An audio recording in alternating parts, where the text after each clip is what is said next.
Thank you for coming. I want to appreciate Dina. Thank you so much for helping to arrange this morning, and to members of our WPA leadership who are here. Raise your hand. Actually, stand up if you're a WPA board member. Please stand up if you're on our board, or a committee chair, someone. Thank you so much for your hard work and for making moments like this happen. And I also want to welcome, yes, round of applause is good. You can have a seat. Thank you. And I also want to acknowledge we have some members of our temple board of directors who are here. And so just raise your hand if you're on our board of directors. Thank you so much for joining us today and for your service.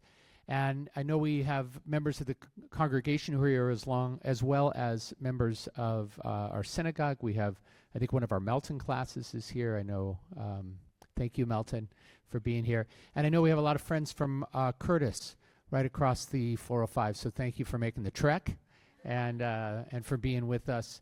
And anybody else who's here as a guest, we welcome you to Stephen Wise Temple. I wanted to start just showing a few photos, and Raz is going to help me before we have our conversation with Segal and Maital. I was in Kfar Aza last week.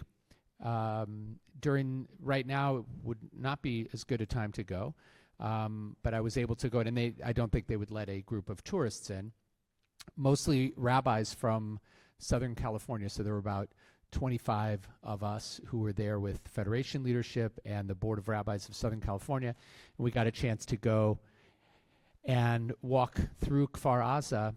And a dear friend of mine here in LA, her father is very connected with the Kfar Aza community. So I'd had a chance actually a few weeks ago to speak to hear some witnesses from that day from Kfar Aza. So this is part of the kibbutz, and you'll correct me if I get any of this wrong, but this is where the teenagers end up going. This happens in some kibbutzim that when it starts at 16, when do they? 18, okay. So when they get to the age when they would go to military or do shnat sherut or things like that, they get their own housing. So Raj, you can go to the next one. They've left this so that you can see it. It's just utterly destroyed, and all of the markings on the buildings are from the various IDF units that had to come in. Go to the next slide and clean out the buildings, and it tells you that a building has been cleared. It tells you the date, so you see there 10/11 and the C. Go to the next one, please. And then this is just a video that gives you a look at this whole area. And again, each of these houses were for the youngest people in the kibbutz. And the markings will also tell you that there's weapons were found inside. There's a photo that I'll show you in a second that tells you that there was a terrorist, the body of a terrorist inside.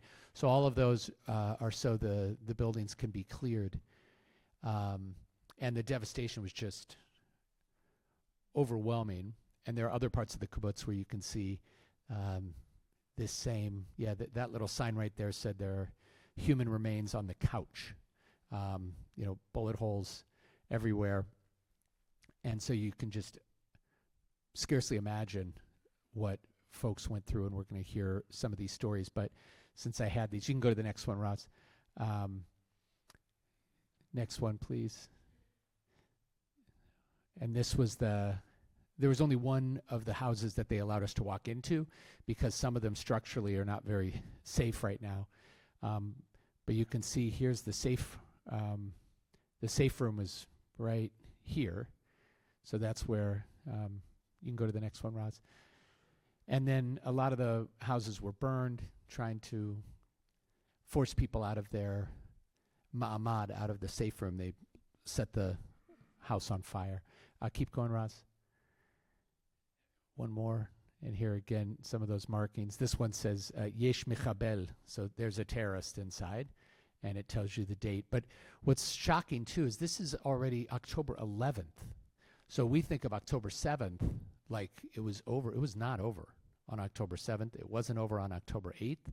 There were, even on October 9th, there were still 4 days. There were still terrorists, because the number of Hamas terrorists and also just sort of everyday Gazans who crossed the border is in the thousands. So for the IDF to actually clear it, and some buildings got cleared multiple times. They cleared the building, and then they went to another building, and then they realized they had to go back and clear the building. Next one, Raz. Keep going. I just there it says Za'aka, which is the ultra-Orthodox who come and identify the bodies. Keep going. That was the building that said that there were human remains on the sofa. Go to one more. And there you can see that's the gate of Kfar Aza, and that's Gaza on the other side. So the distance between the Kfar Aza community and those buildings is half a mile. What would you say? A kilometer? 3 kilometers. Okay. So you can imagine you can't imagine, actually. You can imagine, but almost no one else here can imagine what it would mean to be in that kind of proximity. You can imagine. Keep going, Roz. And one more. And on the border, you can see that's a little shelter so that if someone's on guard duty and there's a rocket, they can go into that little shelter. And one of the other shelters from the entrance was knocked over. They'd brought in, I think I was told that they got a kibbutz tractor and used that tractor to knock it over. Go to the next one, Russ. I just saw this sign. These must be your friends. Your neighbors, yeah. And just the name, the family name is Matzliach, the successful ones. Go to the next one. Yeah, one more. Here you see the way things got burned out. And one more, I just wanted to show. There you go, keep going. There we go. Is that a friend? I think he's from Shara Negev. So he might not be a kibbutz member, but he came and spoke to us. And there's a council, the Shara Negev Council is of the communities there. Thank you, Raj. You can turn it off. So I know some of you have seen those pictures online and other places, but to see it with your own eyes was just incredibly powerful and quite devastating. And there's one other picture, but we don't need to see it. We can turn the lights up and turn this up. But when I was talking to some of the soldiers, there were 2 reservists who were on guard duty. Because there was a ceasefire, they sent a lot of the combat troops home to see their families. They hadn't seen their families in over a month, and to just have a little bit of rest. One of my dear friends, his daughter got married on October 15th, and her husband is in a combat unit, so she hadn't seen her husband since their wedding day, basically. So he got off, and so they sent the reservists down to the border during the ceasefire. So you got to talk to the non-combat commando types. So I was talking to 2 guys, and it was just a beautiful moment where you get a sense of the way this has affected Am Yisrael, the Jewish people. There was one guy named Yevgeny. So guess where Yevgeny was born? Not in Israel. He made Aliyah when he was about 8 years old with his family from Ukraine. And then Leo, his friend, who is from Ashdod. And the 2 of them were on guard duty together. And, I was just talking to them about their experience down there. So grateful again to all of you for being here. We're going to learn from Segal and Maital about some of the events that happened on October 7th and 8th, how they experienced it at Kfar Aza. And we'll also have an opportunity to learn about ways that we can help provide support. There's so many wonderful opportunities right now to provide support. And when we were down at Kfar Aza, we learned about some of the things that the kibbutz itself is doing, Sha'ar HaNegev. There are ways to support through our local federation. And one of the things Dina and I talked about is ways that you can support with no overhead. And the federation campaign that's helping in the South is doing that. Everything passes directly through, and you can also support the kibbutz directly. But the most important thing, I think, is to hear these stories. We're bearing witness and sharing these stories, because we all know that there's another campaign and another narrative that's being shared that is not inclusive of these kinds of stories. And so we really want to make sure that that's heard. So Maital and Segal, please come on up here.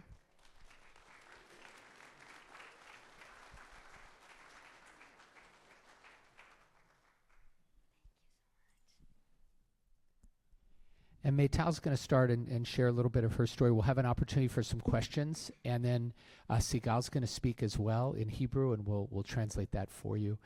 So if you know if there are some things that you want to ask a little bit later, just you can write them down or try to remember them so that after Maital presents, you'll have a chance to ask your own questions.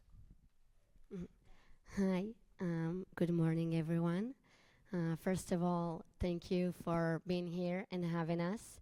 We're very excited to be here, and we don't take it for granted that you want to hear our story. My name is Maital. I grew up in Kibbutz Kfar Aza with my family there. This is my mom, Segal, and I'm gonna share their story from the inside of the kibbutz, my story from the outside, and just gonna explain to you a little bit what happened on October 7th. So first of all, I want to talk about our community in the kibbutz.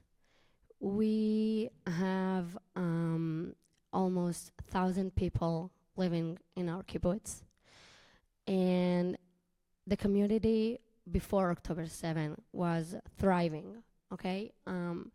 We thrive in a social way, like we all, big family, thrive financially. We had a lot of factories and sources, and we had this waiting list for living in the kibbutz. A lot of people wanted to come live in Kibbutz Kfar Aza because it was so good and wonderful and beautiful. And a person can think why someone would like to live so near to Gaza with the rockets every now and then. And the main sentence to describe this place was, it was 95% heaven and 5% hell. But after October 7, it become 100% hell, living hell. And I'm gonna share with you what happened there. So our family, I have my mom, my dad, I'm the oldest, and I have two younger brothers. One is 28. He was at Sri Lanka at the time. He had a trip after serving in the army for almost 10 years. And my youngest brother is 21. He's soldier. He was in the kibbutz as well. And we have two dogs. So on October 6th, it was the last day of Sukkot, Simchat Torah, and everyone were having guests in the kibbutz. We have a beautiful, nice Friday dinner. We had guests. My grandmother, she's 84. She came in after a year. She didn't visit us in our place because she was so scared. She was always repeating how scared she's feeling to come to our kibbutz because the closest to the Gaza border. And she finally convinced and came to the holiday. And we ate and we had so much fun and good time. And we all stayed until almost 1 a.m. And all the guests were leaving, and my grandmother, she's keeping Shabbat, so she don't drive, so she stayed. And my mom told me to stay and sleep there, and that's what I usually do. But on Saturday we supposed to have a Bruno Mars concert, so I said, no, let me go to sleep. I want to dance my ass off, so I'm gonna sleep well, and I talk to you in the morning. And so this is why I wasn't there. I'm renting an apartment in Beersheba. It's another city in Israel. And then they stayed, my mom, my dad, my youngest brother, he's 21, and my grandmother. So on Saturday morning, 6:30, they hearing the alarms go off. They know there's rocket shooting. It's kind of sad to say it, but we're used to it. So you get up and you go to the safe room and waiting for this to be over. But during every minute that pass, they realize that is massive shooting. They don't understand why there's so many rockets shooting and all over Israel. So my brother, he's the kind of the immature people that very like to see the Iron Dome and the explosion in the sky. So he went to the window to see what's going on. And he opened the window, and then he see 3 parachutes with terrorists landing inside our neighborhood, on the roofs, on the ground, all over the place. And he started to shout, "Terrorists inside the kibbutz." So they ran again to the safe room, not taking anything, except my grandmother. She's very religious person, so she asked for Tehillim and Psalms. Okay. I'm sorry. And this is what she asked so she can pray. And they got all in and waited to see what's going on. Tried to call the, we have this kind of, the first people to jump and fight. They're not soldiers, but they have weapons in the kibbutz. So they call someone to alert that there is terrorists in the kibbutz, and they were waiting. Around 10 or so, they're still in the safe room. They were pretty sure that the army is going to control it in an hour. They were sure that the terrorist is probably 5, 6, maybe. We didn't realize what's going to happen.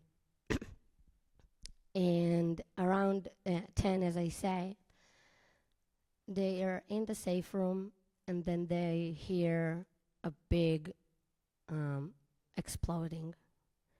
And they understood that the terrorists broke into the house. They were before they were hearing screaming in Arabic all the time in all the neighborhood. And when they hear the sound of the explosion of the window, they knew that they're coming. So at least I think 7 terrorists came in, and they were shouting that to all Jews, "Itbachel Yehud, Allahu Akbar," knocking on the door, destroying everything. And my brother, the 28 that was in Sri Lanka, we texted on the group chat on WhatsApp, and he told them, "Listen, hold the door handle, do not let go. Even if the prime minister is coming to your house and say, 'It's me, open up,' you do not open the door. You keep holding the handle door and you don't let go." So my brother and my dad, this is what they did. They hold on to the handle door so they won't open it. And the terrorists from the other side knocking on the door and shouting and yelling and destroying the whole house while they're doing that. And this is where they actually understood that death is coming to them. They can hear them knocking on the door. And after a few minutes of fighting on the handle door, the terrorists start to shoot. So they're shooting at the door, and they're shooting 2 bullets and aiming to the heads. You can see it's like in a head high. And the first bullet is crossing between my dad and my brother. The second one scratched my brother on the chest. And this is when they understand that the door is not bulletproof. So they try to hold it and hide against the wall that near the door. And they keep fighting, and they keep shooting and keep yelling. And my dad is trying to call someone ask for help. He's begging. We have voice messages of him begging for someone to come and save them because they're about to die. And at some point, when the terrorists seeing that my family is not giving up and they can open the door, they're shooting a third bullet. And that's hit my brother.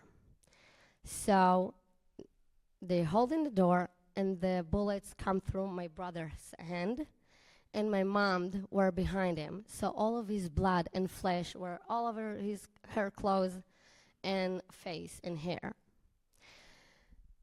And there were, although it's very extreme situation, and my brother, he didn't yell. They were kept quiet because they knew they can't scream. They need to be very, very quiet. And my mom tried to arrange some band on his hand so the blood won't run out. And at this point, the door handle from their side broke. So you assume that that was it. They will give up. They didn't. They got outside and searched in our place and came back with hammers and drillers and wherever they can find to try to knock the door down. And they kept shouting and destroying. Even they opened the fridge and ate something, the things that my mom cooked for the holiday. And they just, that they have this intention to just kill or kidnap.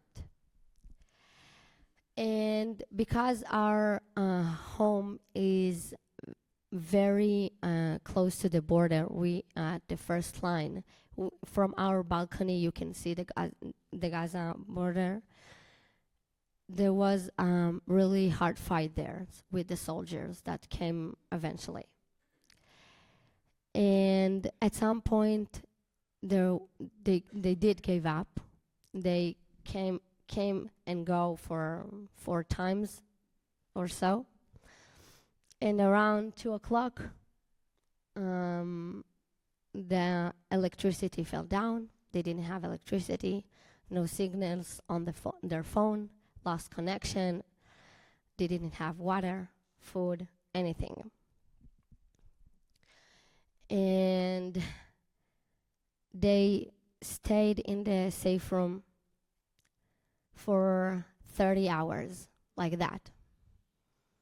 Not sleeping, of course, because they need to be alert if the terrorists will be back, which they did. And they didn't drink, didn't have food. My grandmother, I'm sorry, there's no kids here, so I'm going to be specific. She's 84 years old. She's on a wheelchair, and she uses diapers overnight. She got into the shelter wearing the diaper that she wore all night, and this is how she stayed for 30 hours with the same diaper. They didn't have cell phone. They didn't know what's going on the kibbutz and why no one is come to save them. My grandmother, she continued to praying all the time. She was looking in the sky, ask God, where are the soldiers? Why is no one coming? Help us. And this is how they spend the hours, praying, sing Shema Israel, singing the Shir HaMa'alot, and one of the Psalms. It's okay, I'm improving my English here. And this is how they spent the 30 hours they were there. From our point of view, me and my brother, that we weren't there, we woke up. My brother woke up because his phone alert have a notification when rockets been fired, and I was in Beersheba, also got up at 6:30 because of the rocket shooting. And again, we all thought it's another round, we used to it. They throwing rockets. Sometimes we react, sometimes we let it pass, until we heard that there is terrorist. And I was texting with my friend, one of my good friend. Her name is Doron. She living in the young people neighborhood where you saw in the picture the most destruction were there. And we texted like, why is the rocket firing so much rockets? And at some point she write in the group chat, listen, I can hear people shouting in Arabic. I think they're here. And the more closer they got, she was keep begging, please, someone come help us. They're here. I was so afraid. And I told her, get under the bed. Try to hide yourself. And on 10:31, she sent the last message, voice message, saying, they got me, they got me, they got me. And you can hear the terrorist in the background yelling. So this is one of my good friend, my very good friend. We grew up together, and she's still hostage. She's 63 days in captivity, and I don't know what's going on with her. I don't know if she's alive. I don't know if she's eating. I don't know if she's drinking, if she's sleeping, if she's being raped, because we have testimony said that rape was using at they're doing that. She have medication that she need to take every day. She's not taking that. Thank you, Red Cross, for being taxi drivers and nothing else. And when we heard that we have terrorists inside the house, we were obviously panicked. Me and my brother, we felt so useless, helpless. How we know that 4 of our members, families, wait, I'm gonna say it again, I'm sorry. 4 members of our family is inside, and death is coming to them. We might not have parents after that. And knowing that, and you can do anything about it, is frustrating, and it's disturbing. We never felt like this before. And on 2, when they got off electricity and service, we lost connection with them. So we spent Saturday not knowing what's going on, if they're alive, if they're dead. We just knew that my brother is injured, and that's it. So my brother from Sri Lanka, around 2 or 3 a.m. in night, like between Saturday to Sunday, he was able to reach out some of the forces that were in Kfar Aza from the IDF, and he asked from them to go to their place to rescue them. So they went, and because of the hard fight that was in the area, they suspect there's still terrorists inside their house. So they use a megaphone shouting, Yacobi family, if you're there, go outside with your hands up. And they did that in Hebrew, and they did that in Arabic as well. And while doing that, they was trying to understand if there is terrorists and try to get a reaction from them. So they got some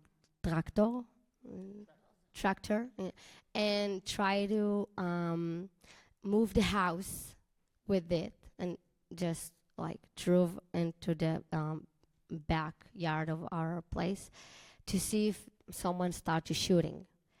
And they didn't get a reaction from terrorists. and my family wouldn't come out because they were afraid that is Hamas.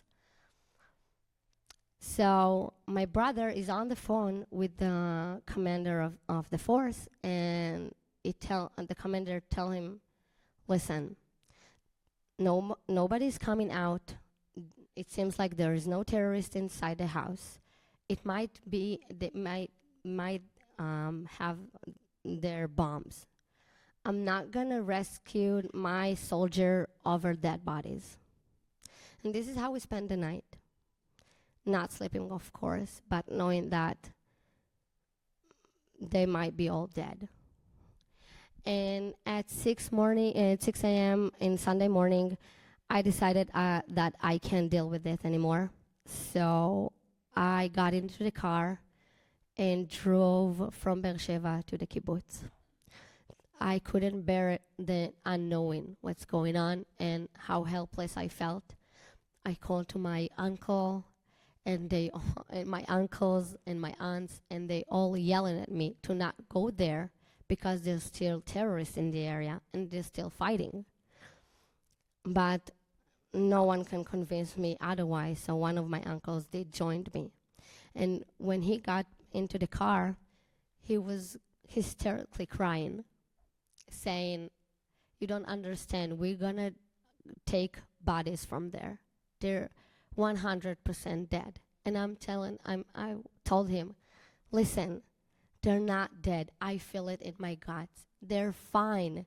God would not do that to us. He would not. And we drove there, and as far as we get, as closer we got, we're seeing from both sides of the roads hundreds of cars burning and with bullet holes, and a lot of dead bodies, young people, soldiers, police officers, also terrorists. And this is a sight that I will never be able to unsee again. It's in my mind, and I will never forget it. And this sight made me feel so scared. I almost tell him, let's turn around, I'm too scared. But we got in, and we made it to the gas station. We have a gas station right in the entrance of the kibbutz. There were all soldiers in fight, going in, going out. And this is where they got people that got rescued. So we're talking to the soldiers, begging them, listen, this is the location of my parents' place. Go see what's going on, if they're alive, if they're dead. My brother is injured, please. And we're crying and we're begging. And after being there for almost 4 hours, seeing every hammer that bringing people from inside the kibbutz, we're checking in if that's my family. Around 10:15, I'm getting a phone call from unknown number, and I'm picking up the phone, and and the person on the other line is saying, Maital, and I say, yes. Hi, this is the police. Your parents is here on the line. I'm gonna connect you. And I started to scream, just screaming from happiness, and I'm running to my uncle, and I'm saying him, they're alive, they're here on the line. And before I can hear their voices, the call disconnected. There were very bad service problems there, and the car disconnected. And my uncle was like, you're crazy. The police didn't call you to connect you to your parents. They probably called you to identify their bodies. He was gaslighting me really bad. He's saying that they probably asking for DNA or something. He was 100% sure that they're dead. And after 20 minutes that I'm trying to recall the police and see the conversation, to retract the conversation, I'm with my phone, and my brother's name is on the screen, young brother who were on the shelter, and I'm answering, and he's yelling, "Maital, we're okay, we're alive, we got rescued, we're on the way to the gas station," and we just started to scream and cry, and we couldn't believe how lucky we got, and how God helped us and protect my family. Sorry. And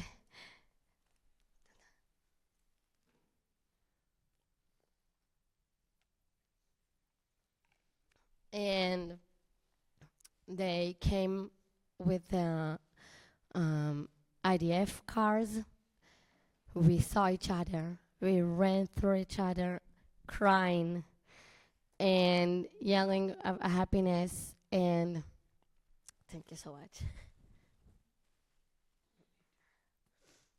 And we obviously did a video chat with my brother that was on at Sri Lanka, and he saw them, and he just pulled over because he was on his way to the airport. He obviously wanted to go back to Israel, and he just collapsed, crying on the floor.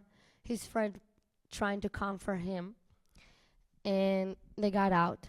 My brother immediately drove to the hospital, and after they got out, we started to understand how big the massacre was. We lost 62 people from our community, and each and every one of them is people that we're seeing on the streets every day. Completely families that just been murdered. We had 19 hostages. Some of them got released. And to emphasize the miracle that my family had, I want to explain you something. So we have street, okay, and our neighborhood. My parents live this side. The people in front of them are very good friends. Goldstein family. The dad and the oldest daughter murdered. Mom and 3 children kidnapped to Gaza. From behind us, Brodach family. The dad got injured. Mom, 3 kids with little Abigail that ran from her house to their house, got kidnapped. From our side, Omer Hermesh, murdered. Across us, Mishpachat Kutz family, and I want to tell you something about them.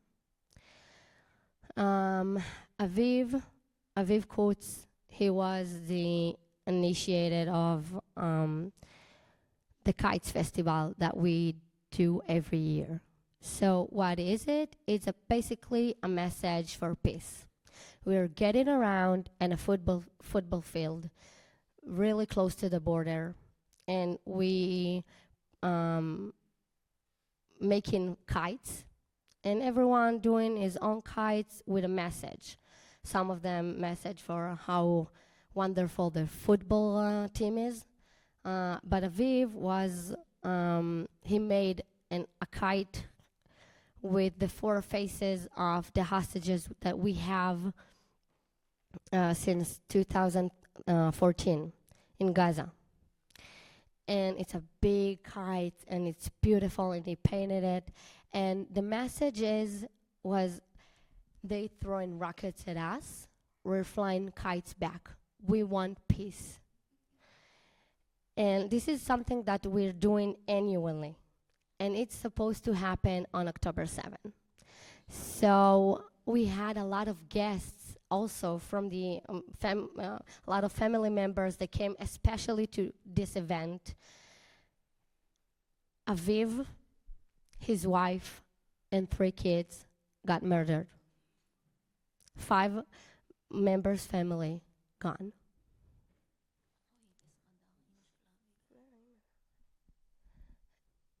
This is, and I think this is what devastated the most. Seeing the dream of peace broken in front of our eyes. You know, we have people that believe in peace, that want to talk, not fight. The 2 elderly hostages that being freed first, they were the kind of people that drove Palestinians from Gaza to Israel to get medical treatment. And seeing the amount of Palestinians, not just Hamas terrorists, the Palestinians who came into Israel and used the situation and broke and destroyed and steal and celebrating what happened on October 7th and spitting on bodies that go inside Gaza and doctors who cooperating and hiding hostages and UN teacher who did as well hiding hostages. That broke us, because you start to question how can we get peace like that. And as far as the days goes on and on, we continue to hear testimonies, devastated testimonies, especially from the Nova Festival. The amount of rape that's going on there, the barbarian act. We have testimonies of women who being gang raped until her pelvis broke. They shot and cut off breasts for women, and they aimed to specific areas at men and women. They were so brutal, and they have a lot of time to torture and burn babies and beheaded babies and children and families and torture and do all of these things while we just wanted to fly kites for peace. And right now, we're still living this trauma. We don't have a home to go to. We're living in a hotel's room, so imagine being a family of 5 members living in one room, in a hotel room, because there's a lot of people evacuated. They don't have place to go. There's not enough room for everybody. One room is what you get. My mom here, she left the shelter barefoot, okay? She had no time to take anything, so they don't have IDs, they don't have passport, they don't have documentary they need, they don't have clothes. And when we got to the center where we staying in Kibbutz Kfar Aza, we had like this big hangar with a lot of donation of clothing from people who that came and gave us all we need. And my dad went in, and he just started crying because he couldn't believe that he is the one that need help, that he's the one who's using donation, that he's the one is in the side of receiving and not giving, as my parents used to be. And right now, the community is broke. We have 62 funerals, and after that, a month later, we need to do a service, memorial service to each one of them.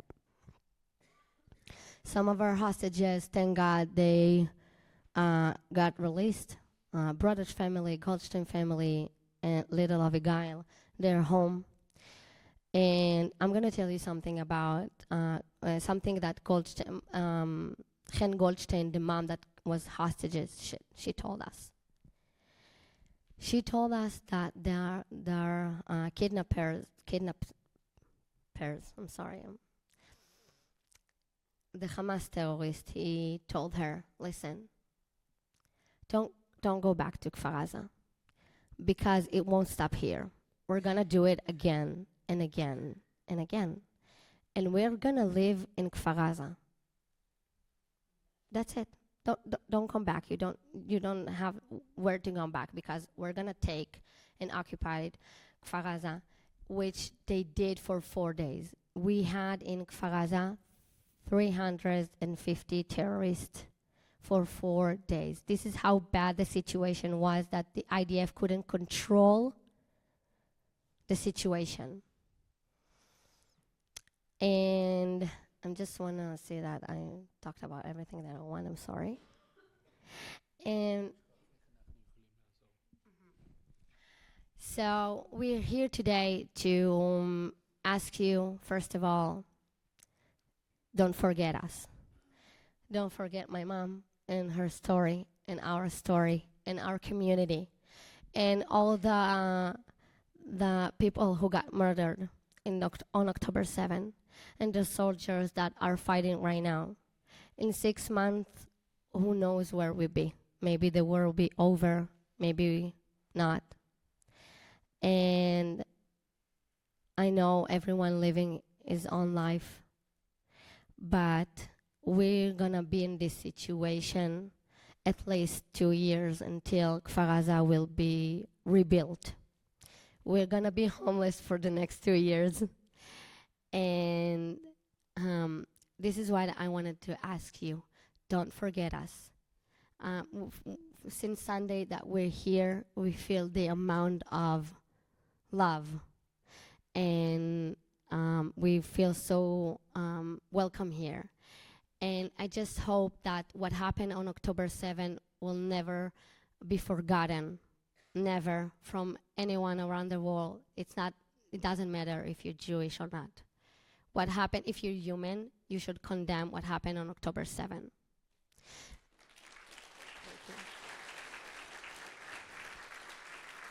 And I think our mission is to tell the story, that praise the miracle that happened to us, and spread our love, because our love is greater and better than their hate.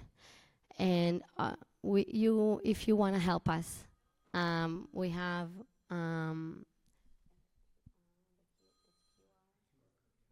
a QR code of the Chesed Fund. It's a donation fund that's going to our kibbutz specifically. And even if you don't donate anything, being here and hear us and giving us the respect and the love, it's mean the world for us. So thank you very much, and we love you.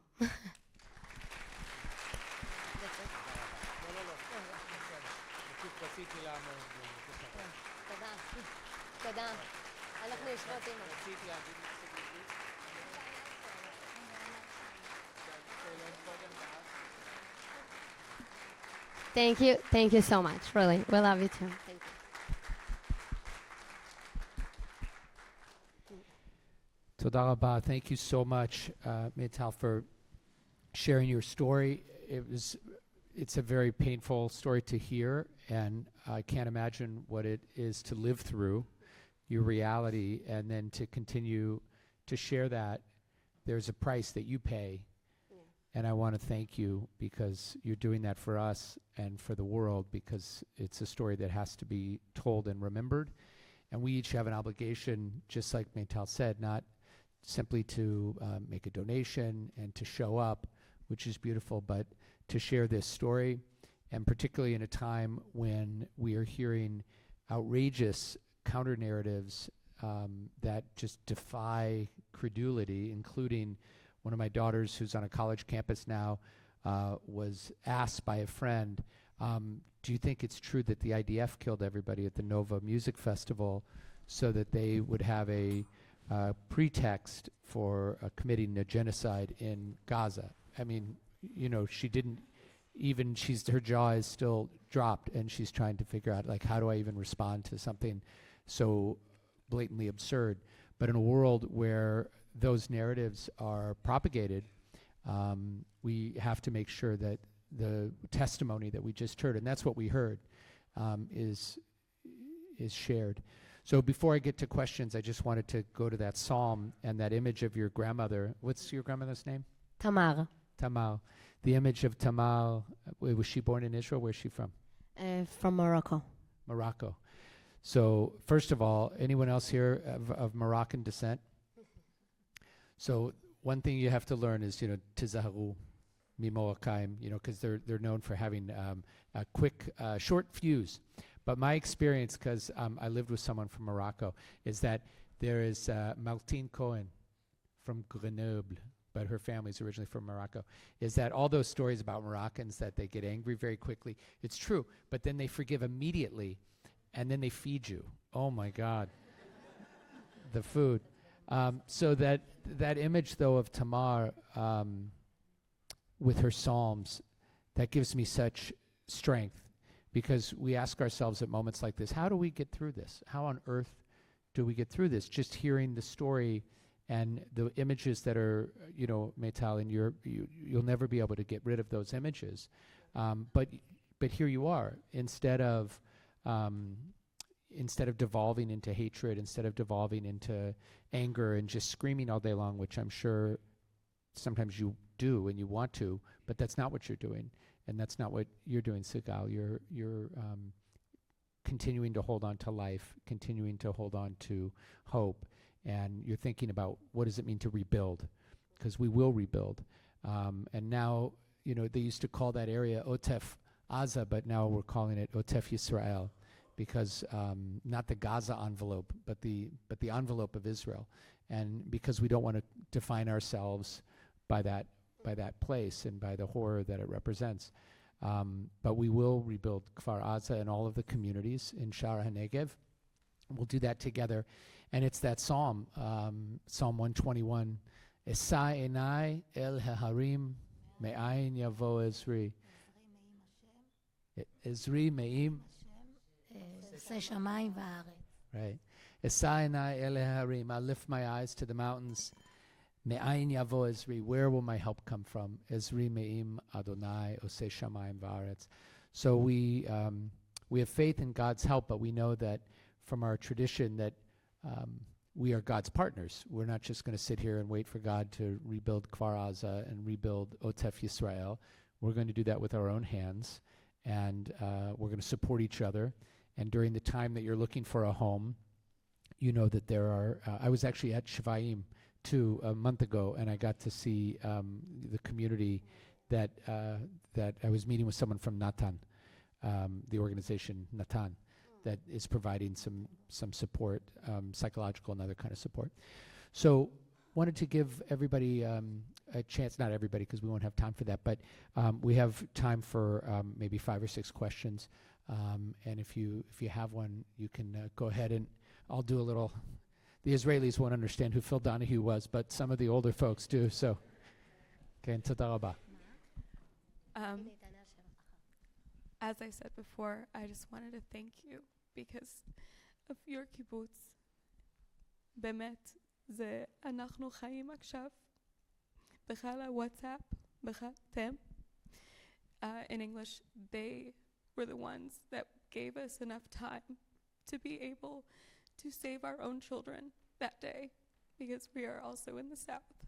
And if it wasn't for your bravery and your sacrifice, my husband and I and our children wouldn't be here, because they did catch them outside our house. And I just want to thank you so much. Thank you. We love you. You might know we have some families who are with us at the school now who were in the South and other places. A question for Maital? Yeah, please. Hi, I have a question. Sure, I'm sorry. I have a question. Who is paying for the housing of all of these people, all of you guys that lost your homes and everything, and some of you are staying in hotels? Who is paying for it? So the country is helping us financially. They pay into the hotels that hosting us, but we get most of the help that we rely on is donation as well, because the country, the government can financially help for. We have so many, I don't know the specific numbers, but people that evacuated from their home. We have a lot of communities who completely burn, like Kibbutz Be'eri, like Kibbutz Nir Oz, and besides of rebuilding the communities, we're using therapists. Everyone needs it right now, and it won't be just 2 or 3 meetings. It's gonna be in the long term, and someone needs to fund it, like pay for it. And so the government is trying to help us as much as possible, but the people are very united right now and helping us and have a lot of donation. And one thing you can do, it's so easy, but you need to do it every single day, because let's say today we raised $1 million. That would be wonderful, but it's just a little tiny drop in a huge bucket. What Israel needs is that $100 billion aid package that's right now being held up in Congress. And what you can do is every single day in the morning, just make a note, call the president, call the Biden administration and tell them the hostages must be returned. Israel has to be able to remove Hamas from power, and whatever military aid America needs to provide, you need to provide it. And do the same thing with your elected officials. So a lot of us are in the district with Congressman Brad Sherman, who's a great friend of Israel and a great friend of our temple.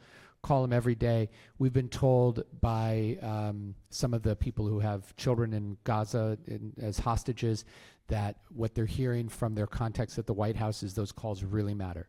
And tell your friends, keep making those phone calls, because our philanthropy can make a difference, but you need the aid of the United States, and hopefully there will be other good friends in the world who will step up. So I know that you have more questions to ask. What I wanted to do is, I know Segal wanted to say something to us in Hebrew, and we'll translate, and then we'll conclude. But we'll be able to, first of all, the QR code. I think it's, if we don't have it outside, we'll email it to everybody. We'll get that for you. It's on the email. Okay. So we'll make sure that on your registration, everybody who registered, you'll get that QR code, but we can have an opportunity to have a little bit more of a conversation immediately after. Go ahead, Segal. שלום לכולם, אני ממש מתרגשת, אבל לפני הכל, תודה לבת המקסימה שיש לי.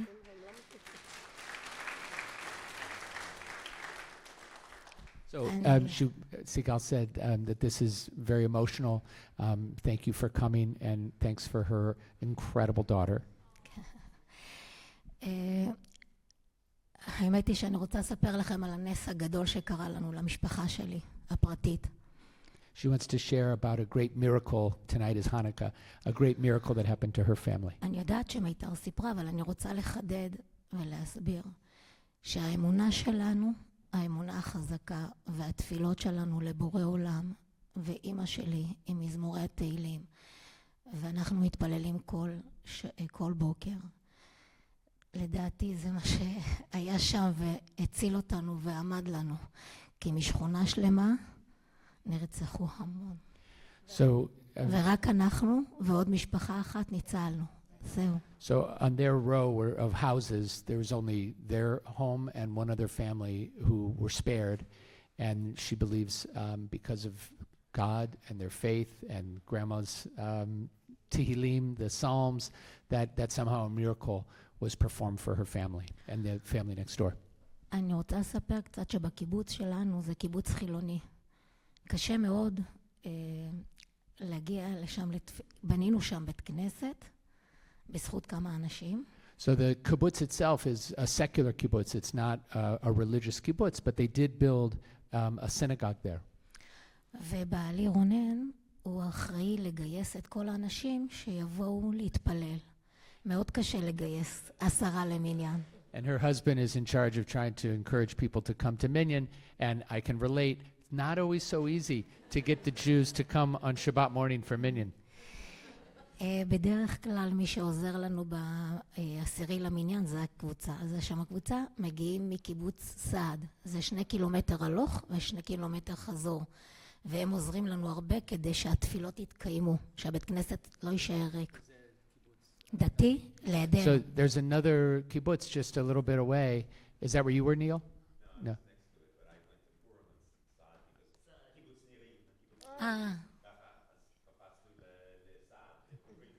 So this other kibbutz that's right two kilometers away, some people will come to help make a minyan on Shabbat morning. But think about that. They have to walk 2 kilometers because they don't drive on Shabbat. They walk to come and help make a minyan, and then they walk back home. והכי חשוב להגיד זה שכל מי שהגיע לתפילות במשך כל השנה ובחגים, הוא ניצל. הבית כנסת לא נפגע, ואף אחד מהמשפחה שלו לא נהרג.